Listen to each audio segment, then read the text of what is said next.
Okay, we're on to putting on the back wall, so building the back stud. And I just want to take you through how I worked out what height my back wall is versus what my front wall is, allowing enough for a fall to the back. Obviously that's where I'm going to have my gutter, so that's going to be my low side. The front's going to be the high side. Now I'm not going to get into building regulations, it's different everywhere, but I'm building this to within the spec of my local area here in Northern Ireland. So, and I'm actually well below the permitted height. So, again, not going to get into numbers and figures.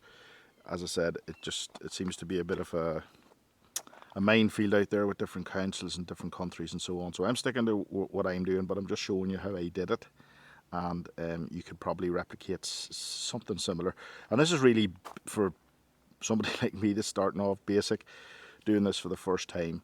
People that's at this every day of the week, this is probably very easy for them to work out, but this is how I did it. So I have this sheet of just a 11mm sheet.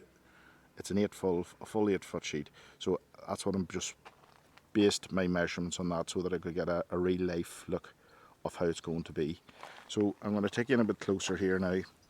So what I've done here now at the bottom, I've allowed for a 25mm overhang of the base. So if you can imagine the base that's over there,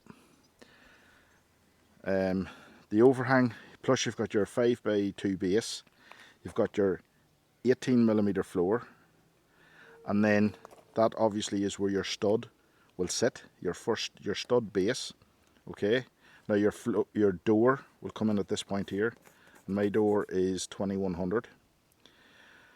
So it'll be 2100 from there to the header on the other side. So getting back to this, that's the stud base there. So you're starting off at floor level. So we go right up down to the top. This is your stud head. Okay.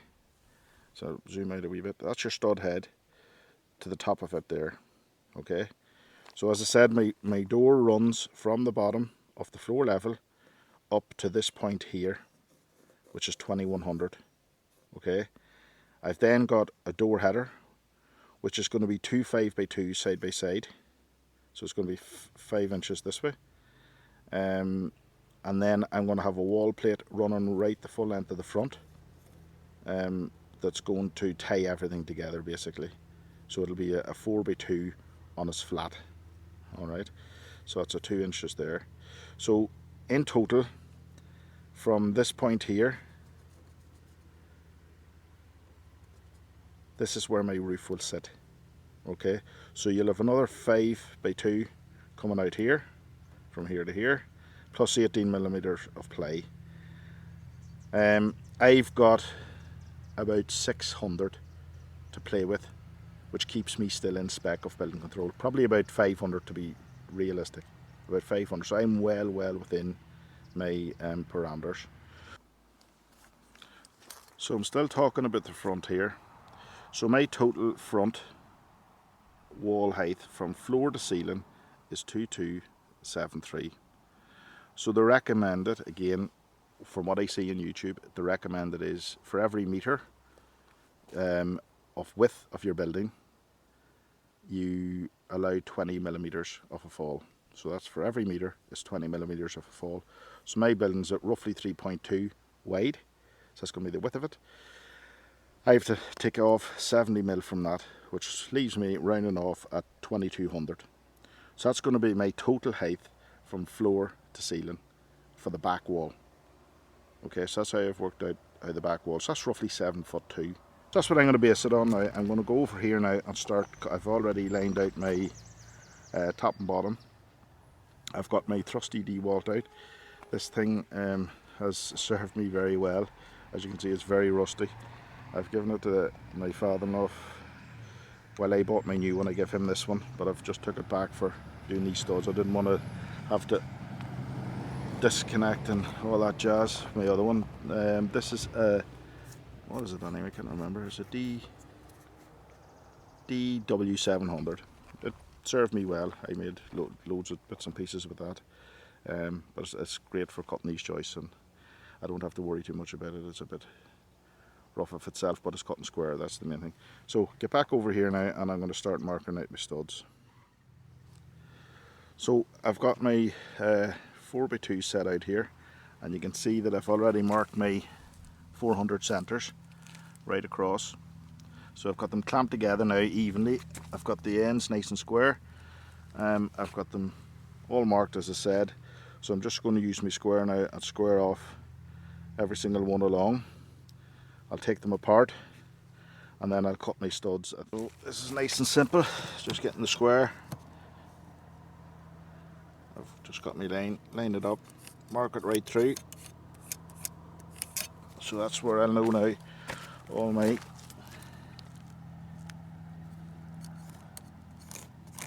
.400 centres are. I'll just come this side of it, it's probably handier. Yeah.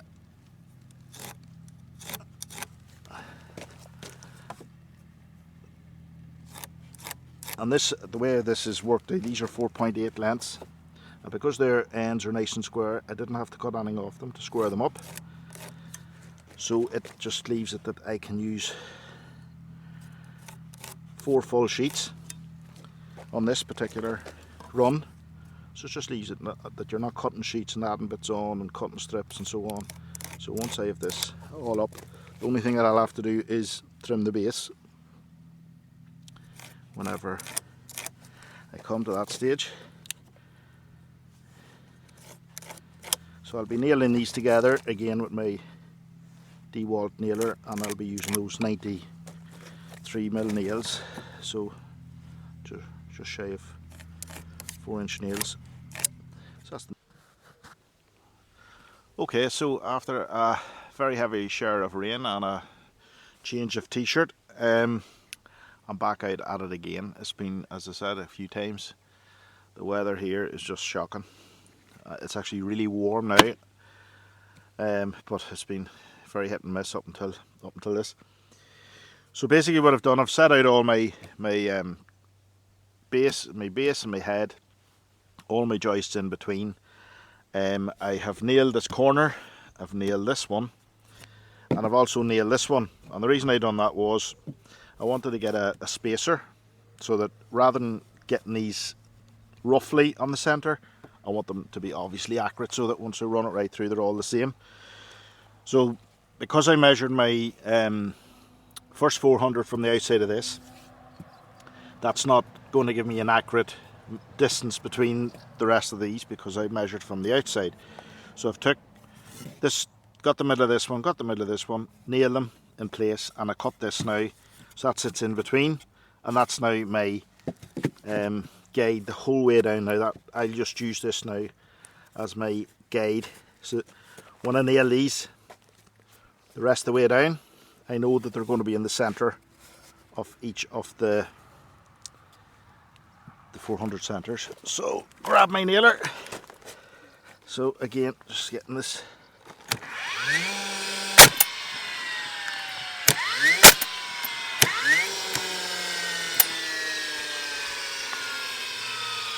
I don't know what's wrong with this here now. Hopefully it's not. That's us. So that gives me now a nice even dead centre of my joist, and I'll keep these going all the way down. And again, remember to keep my hand back. I don't want to nail.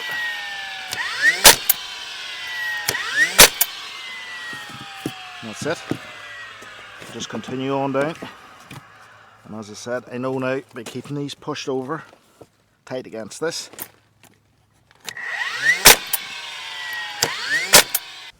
So I've got all my joists nailed now at this stage. Everything's reasonably square, but as I said now, this is the first sheet. This sheet will ensure that it's square once I get it all lined up top on this side. Everything else should be pretty much in sync then the rest of the way across. I'm using a 51mm nail this time, and I've turned down the pressure a little bit so that the nail, it's only 11mm sterling board, OSB for other name. Yeah, so it's going to be nailed down with those 51mm nails. So I'm going to get this sheet now, and I'm going to get it all squared. I'm going to square it on this side first. So I have to ensure that it's nice and square here, making sure that it's flush on the corner here. So that is pretty good there.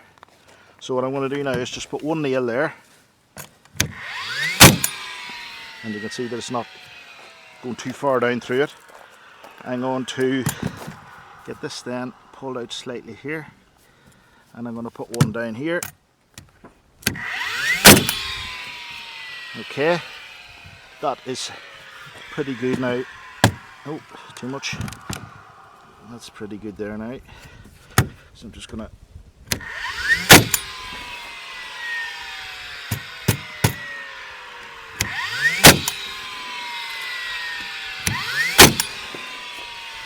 it's okay there.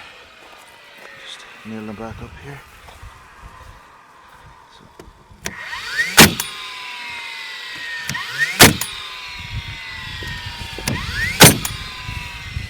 Okay, now that I've got all that square, I think you can see it's running out slightly here along the top. Okay, so basically what I need to do now is kick that down until it's flush. Another wee bit. And the further up you go,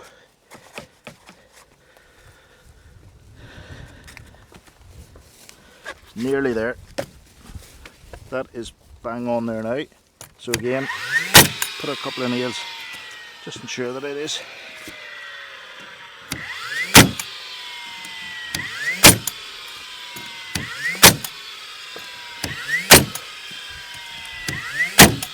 That's pretty good there.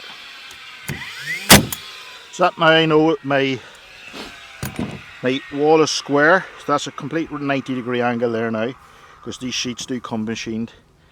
So what I have to do now is pin a line across the bottom so that I know where to nail for my base of my stud, and then also measuring 400 centres at the end. I know where they are here, so it's just a matter of marking these.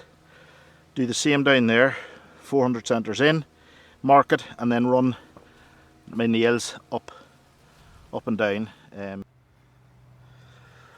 So I kept motoring on there because there was a few showers of rain, and it was slowing me up as well. So I just kept the shoe to the board, so to speak, and just got all those sheets on now. They're all nailed.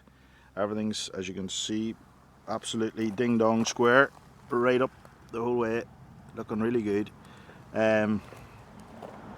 What I have to do now is just run the track saw, which I've got set up over there, and just to take you through this here one more time. So this is obviously going to be sitting on the base here.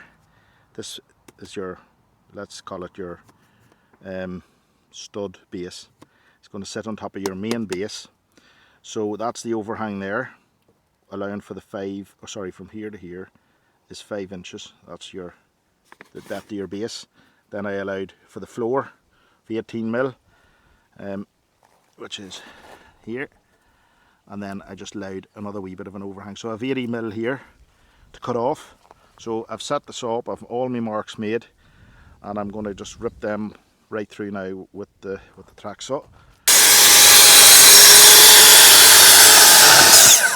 Most of these track saws are absolutely amazing. You know, the way that the track stays firm, there's just like foam on the base, and it sticks to whatever your surface you're on.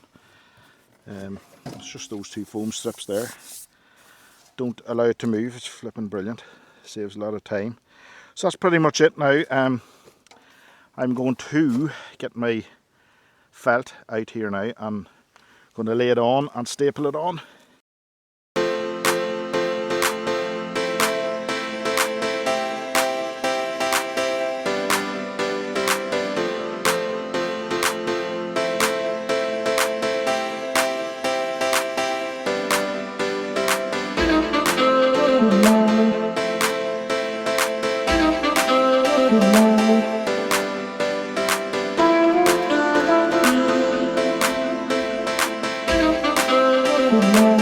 So got the Tyvek or blizzard felt or waterproof membrane, whatever you wish to call it. I've got that all on now, and again it's bloody raining again. I'm not going to talk too much other than just letting you know that I'm putting on my battens now, and these battens are going to go at 400 centres, and these are going to hold on my finish boards whenever I put them on. But again, I'll take you through that when the time comes. So I'm just going to put on time lapse. If it fares off a wee bit here now, I'll put a time lapse off and just show you me nailing these all on. They're pretty straightforward, starting the first one right on the end, and then because I'm doing them every 400 centres, they're going to match the joists that run under the stud as well, hopefully, if everything goes to plan. So I'll carry on with this here, and I'll come back to you when I have it all done. So I have all those laths on now. Bloody time lapse didn't work for some reason, but here, listen, it's pretty straightforward. You just literally line up all your laths with where I marked the actual joists running between the stud base and the head here, and then I went down as far as and marked where the runner is going to the stud base. You can just see the line there vaguely the whole way across, so I marked that. So that's where I put my last nail in, and then there's enough to hold in that ain't going to go nowhere. So but my sheathing will go right down to the bottom of this here, so it's going to finish here. And remember, it is 25mm more than it should be. I can maybe trim some of this blizzard felt off before I finish the job, but basically now I need is a couple of strong people to give me a lift up with this. It's pretty blustery tonight, so what I might do is move the entire wall down just in line with the base here, and make my other section for the very top. So this particular section is 4.8 long. My entire build is 6.6, so I have to make up the balance of a separate unit up there, of which I am going to bolt through. So you'll have two joists. If you can imagine, your two joists will be up against each other here, and the other one will be running this way, and then I'll just bolt them, maybe about 4 bolts up through the wall. But it's going to go nowhere anyway, because all your roof joists, I'll double up a roof joist at this section as well, so it's giving it double hold. But it's not going to go anywhere. It's not a big section, but it has to be made. That's the other thing. So just giving an update on what is now day 4. So I've moved on significantly from the last clip, where I was just literally making that back section ready to stand it up. So I have the back section done, and the additional, remember I said that it was 4.8, so the additional bit to make up the difference is over here. I then have that side wall in there, and I also have this side wall in here where there is a window clearly, and it's 1500 high by 800 wide. So there's going to be the same in the front, one on each side of the double patio door. So you can imagine the door will be right bang in the middle, double set of patio doors. There's going to be a window on each side of the door then, and I'm possibly going to make some kind of fancy pelmets. I don't know what you call them. You'll see them when I have them made. They're just to maybe bring a wee bit of character to it, I suppose. So you can see then all outside's done, with the laths ready to take the sheeting on the side, but it'll be waterproof at that point there, anywhere near enough. Then you can see all the back. That's all done as well. So all in all, that's as I said, day 4 today. All on my own. My daughter gave me a hand for a few hours yesterday morning, which was very helpful. But when you're on your own, cutting everything, nailing up everything, it does take a bit of time, but very happy with the progress. So since that last clip, I've put on the first section on the left hand side here with the window in it, and then obviously the door head comes across here, and then I have to make another one of these for this side here. I didn't bother videoing this one because I just wanted to make sure that I'd done it correctly before I'd show you how I did it. Straightforward enough, to be fair. It's a basic frame, same as the front, the sides, or sorry, the back, the two sides. But that's literally, this is like a swimming pool in here. It's been raining again, but you can see there, it's a basic frame. So I've put in an extra piece in the corner here so that we can fix the plasterboard to. So that's it here, this one, and then you've got this will be screwed in. So you can see I've got a few screws in. I'm going to put a lot more into it, but I put fillers in here. I have 4 of them in. I've got one in here, one in here, one in here, which basically bridges the gap. You'll see it now when I make the next one of what I'm talking about, but it just gives you something solid to screw into. So I've got 4 screws in each of those, and also nailed. So there's plenty of fixings in them. And then, as I said, it's just a standard frame then. And then you can see up here on the top left-hand side, that's where the header, so a 5x2 header goes in there across the top of the door. And then a wall plate goes on top of that right through. So what I'll probably do is, the wall plates are 4.6, or the 4x2s are 4.8. So I'll start it here, run it right through to the other wall, and that ties in that'll tie in the walls and the wall plate, just give a really good strong structure. And then this is made up of 2 4x2s here, one in the middle just to hold the plasterboard, and then I put another one in here alongside this. So they're made in 2 sections. So I'll take you into the garage now where I'm building the other one. So firstly, you can excuse the mess around me here in the garage. It's just it's mad when you're working how quick crap builds up. But this is now the frame for the right hand side. So you can imagine that is the right hand side of the door. The door will be going in here. So I've got a double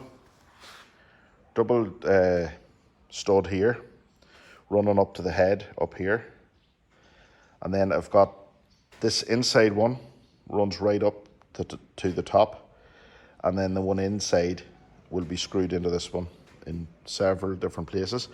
But this here obviously is going to be carrying your head, which is then going to be carrying the roof. So just give it a bit more bulk by adding in those extra pieces there just to carry the weight. And then obviously you can clearly see this hasn't been nailed up yet, so I've just got a cut and I wanted to just show you how I did it. So you have obviously got your second window, which is on the right hand side, and then if you can imagine, this will be going up against the side wall, and this is these fillers I was mentioned in the last one I showed you in the last wall. That's where I'll be actually fixing the returning outside wall into these points here, and I'm going to just make it really bulletproof to be fair. So I'm going to put in 6x100s from the side wall into this, so you're going to have a really strong fix. So I'm going to get this all nailed together. I'll do that first, and then I'll show you what way I'm putting on the boards. So that's the first of the sheets on. So what I do, I don't bother cutting around the window. I'll cut that out in a wee minute. I'll show you how to do that. It's pretty straightforward. If you've got a router with a straight cutting bit, I'll show, as I said, I'll show you. But listen, what I've done now is, so if you can imagine, this is the door side, and the header sits in there. So what I've done is, you can just about see, you can't see it, so I've marked all my joists the whole way along the sheet. So squared it on this side first and along the top. So I got it kicked, in fact there was very little in it, and that's when you've got a decent saw that's cutting square edges. Generally you'll not have that much squaring to do, and the timber's reasonable, which I handpicked these for the walls, to be fair, just to make sure that they're nice and plumb, and no hooks and bends in them like there was in some of the timber. But handpick these. So if you have straight enough timbers, I would suggest pick a corner, square it with the corner. So in this case, I put this nice and square along here. I made sure that it was nice and square along here. So once you get this first sheet on, your next sheet then is going to sit square regardless. So I'm just going to show you this here before, just for a close-up before I start cutting out. So that's what they call a straight cutting bit, okay? So you've got a roller guide bearing down here on the bottom of it. So when you cut your hole, if you can imagine, I'll turn that up the proper way. So when that's in, this obviously sits flush on your sheet. And then I have this set at a depth of about 15, 20 mil, whatever it is. I think it's 15 mil. And then that will roll around the frame of the window, if that makes sense. So basically, once I cut out my hole, I've cut a hole here now, and then the frame, which is 800 wide, 1500 long, it will guide around that frame. So once that frame's the correct size, this then will cut it out. Again, you could use the saw, and you could use probably different ways. I'm just lucky enough that I have this, and that it's the best way I find anyway for it. So rather than talking again, I will, so you know, you can't see it, but I can see the lines of the window. So I'm just going to put a hole here.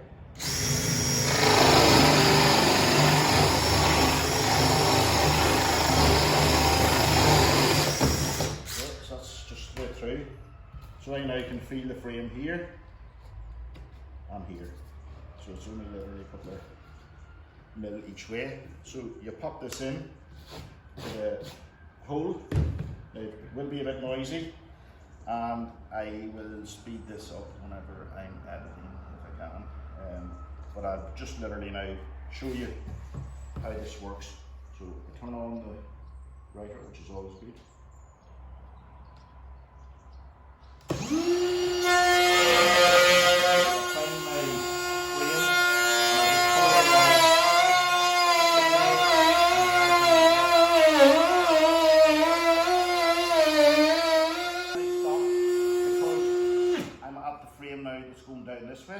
So that's cut now nice and flush with the top of the window.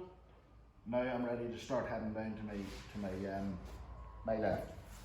So what I do before I go, I just switch it back on and I go back over this just in case there's any bumps or misfits.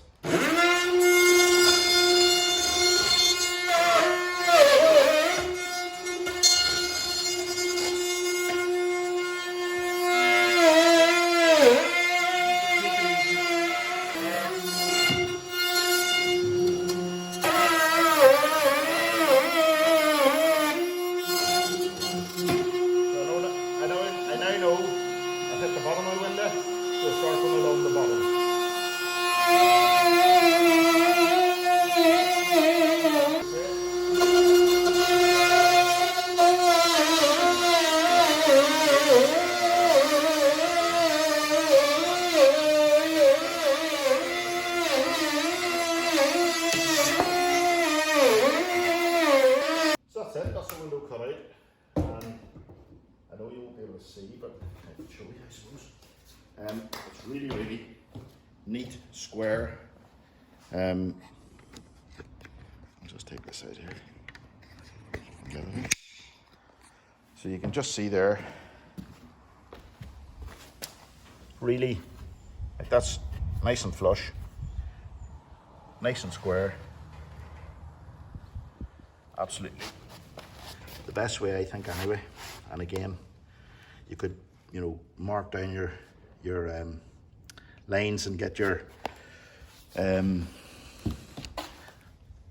track saw and do this a similar job, but I just don't think it'd be very awkward to find the exact line of the windows and so on. So that's, I found the easiest way, and that's the way I've done.